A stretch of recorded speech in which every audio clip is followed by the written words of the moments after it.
मैं विनोद कुमार सिंह, अधिवक्ता, व्यवहार न्यायालय सीवां, एक विधि व्यवसायी व्यक्ति हूं और मुख्य रूप से जीरादेई विधानसभा के अंतर्गत अवस्थित गांव पिपरहिया का निवासी हूं। आप जो सुराज में आए हैं और पहले आप आशा में थे, बताइए कैसे हुआ? देखिए, हम आशा में रहते हुए आरसीपी बाबू के एक अनुयायी के तौर पे रहे हैं और आरसीपी बाबू के माध्यम से जब आशा का विलय जनसुराज में हो गया और आशा भी जनसुराज के नाम से जानी जाने लगी, जनसुराज पार्टी में है, आशा के साथ जनसुराज पार्टी में। टिकट चुनाव ये सब की आशा है?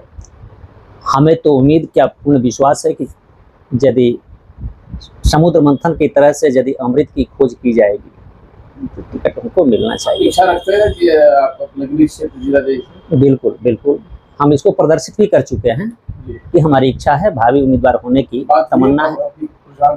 नहीं, इस पे बात नहीं हुई है। अब फील्ड वर्क देखते हुए कैंडिडेट को चयन तो पार्टी की शीर्ष नेतृत्व ही करेगा कि किनको टिकट देना है। इसके लिए हमने किसी से बात नहीं किया है और अप्रोच भी नहीं किया है। यह फील्ड वर्क से या तमाम गतिविधि से व्यक्तित्व देखते हुए पार्टी को, शीर्ष नेतृत्व को जो सूट करेंगे उनको अपना टिकट देगी, उसके साथ सभी लोग रहेंगे। अच्छा, तो आशा पार्टी में जब आप थे तो उसमें बड़े पद पर थे, आरसीपी बाबू के काफी करीबी आप थे। क्या लग रहा है कि टिकट लेने में उसका भी एक आधार बनेगा क्या? देखिए, जब हम थे उस समय आशा एक अलग पार्टी थी, जनसुराज एक अलग पार्टी थी। अब तो आशा और जनसुराज बिल्कुल एक पार्टी है, इसमें कोई भेद नहीं है। आरसीपी बाबू आए हैं तो उनका तो कद बढ़ेगा जनसुराज, बिल्कुल है ही। और उनके जो चहेते हैं उन पे भी जनसुराज का ध्यान होगा। आरसीपी बाबू वैसे व्यक्ति नहीं है जो कि वन साइडेड देखेंगे।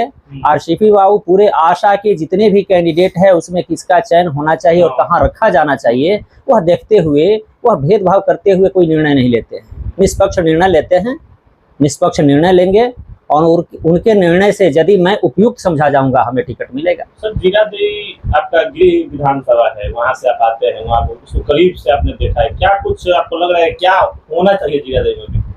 देखिए, सबसे हमारा जीरादेई के आदर्श का प्रतीक हमारे डॉक्टर राजेंद्र बाबू रहे हैं और डॉक्टर राजेंद्र बाबू का ही जन्म धरती एक तरह से उपेक्षित है। जीरादेई केवल बिहार के लिए ही सीमित नहीं है बल्कि देश के लिए गौरव की बात है कि जीरादेई की धरती ने वैसे लाल को उत्पन्न किया जो आज़ाद भारत का प्रथम नागरिक हुआ, देश का प्रथम राष्ट्रपति हुआ। इसके बाद भी जीरादेई अभी हर दृष्टिकोण से उपेक्षित है। जिस तरह का विकास जीरादेई का होना चाहिए उस तरह का नहीं हुआ है। अब इसमें खता जनप्रतिनिधि का कहा जाए, कार्यपालिका का कहा जाए, व्यवस्थापिका का कहा जाए, जिसका हो, लेकिन जीरादेई के साथ जो भी गतिविधि अभी देखी जा रही है, विकास देखा जा रहा है, वह समुचित है। आपने जो बातें बताई वो केवल किताबी पन्नों में ही दिखाई देता है कि प्रथम व्यक्ति थे, प्रथम राष्ट्रपति थे, भारत रत्न मिला था, लेकिन उनके गांव जाने के बाद वैसा प्रतीत होता ही नहीं। जैसे बड़े बड़े नेताओं के गांव जाइएगा तो उनको वहाँ की स्थिति देख कर पता चल जाता है जिनके पास वोट बैंक है, जैसे महात्मा गांधी हो गए। हम तो आप ही के मुखार बिंदु वाली बात कह रहे हैं कि जो भी हमने कहा वह केवल किताब के पन्नों पे दिखा जाता है, जीरादेई के धरातल पे नहीं देखा जा रहा है। और अफसोस इसी बात का है, रोना इसी का रोया जा रहा है कि जो जीरादेई को उपलब्धि मिलनी चाहिए जो नहीं मिली है। क्या मिलनी चाहिए? क्या चाहते हैं आप? जीरादेई एक पर्यटक स्थल के तौर पर होना चाहिए। जीरादेई का समुचित वहाँ की नालियाँ, गलियाँ, स्कूल कम से कम राजेंद्र बाबू की धरती होने की वजह से परिपूर्ण होनी चाहिए। लेकिन देखा जा रहा है कि हर व्यवस्था उपेक्षित है, स्वास्थ्य उपेक्षित है, शिक्षा उपेक्षित है, वहाँ की सड़कें उपेक्षित है। देखिए, राजेंद्र बाबू के निवास तक जाने वाली सड़कें एकदम इतनी संकीर्ण है कि यदि दो गाड़ियाँ एक बार एक दूसरे से क्रॉस करने लगे तो क्रॉस करना मुश्किल है, काफ़ी सावधानी बरती जानी पड़ती है, तब जाकर के एक दूसरे से पास मिल पाता है।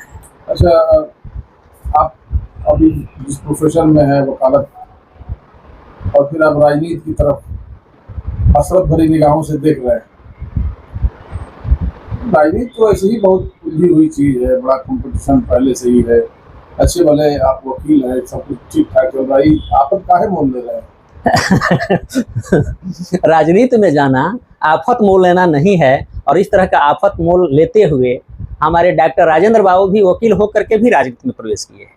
तो जहां तक रह गई कि हम उनके पद चिन्हों पे चलने का प्रयास करेंगे, और वकालत के साथ वो मेरे समझ से वकालत का कोई परिक्षेत्र नहीं है और इससे कोई क्षेत्र बाकी भी नहीं है।